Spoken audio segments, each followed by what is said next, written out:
As a person whose liking and hobby is making art, and if you're watching this, I suspect you do as well, commonly use acrylic paint as a default art product. It's an affordable and effective paint to use for your art or as a supply in an art school. Then there is climate change, a phenomenon in which human activities that release greenhouse gases into the atmosphere causes a quick acceleration in global temperature. Why are these two things in the same paragraph, and do they have anything to do with each other? Let's first start with what they are specifically. First, quote-unquote, climate change refers to long-term shifts in temperatures and weather patterns, says the United Nations. It has been in a rhythmic equilibrium until the Industrial Revolution.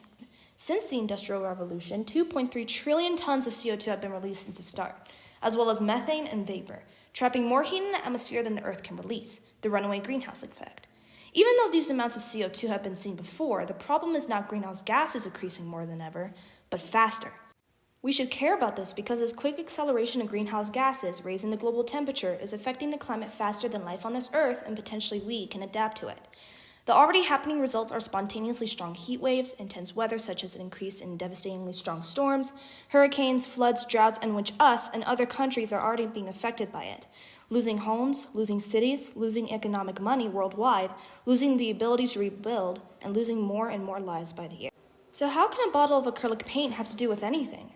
Well, first, acrylic paint is a paint consisting of water, pigment, and bits of a commonly used transparent thermoplastic called acrylic, which is made from fossil fuels, the biggest contributor to this happening. When the fossil fuels necessary to make plastic are extracted by mining, drilling, and fracking sites, they release greenhouse gases, especially methane, which holds heat 28 times more effectively than CO2. Then when they're sent to refineries, then sent to cracker plants, and go through a process called polymerization, then the resulting resins get sent through transportation to manufacture companies, then they turn into different types of plastic. The whole process is very energy consuming. Using the electricity and combustion made from the burning of fossil fuels, which in itself contributes to 75% of global greenhouse emissions, emitting 34 billion tons of CO2 per year and keeping the global community unable to keep the global temp rise below 1.5 degrees Fahrenheit.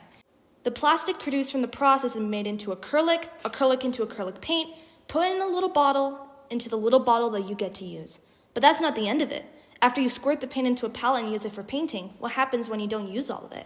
It can be used again if you preserve it, but it still dries out. And since acrylic is not recyclable, it gets thrown into the garbage, part of the 34 million tons of plastic thrown away into landfills each year in the USA.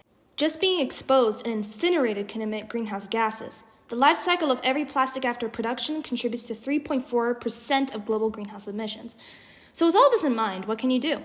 It's simple on the surface. Try to use acrylic less, or even stop its use altogether, if you can. What is an alternative? Here's a potential: ganache.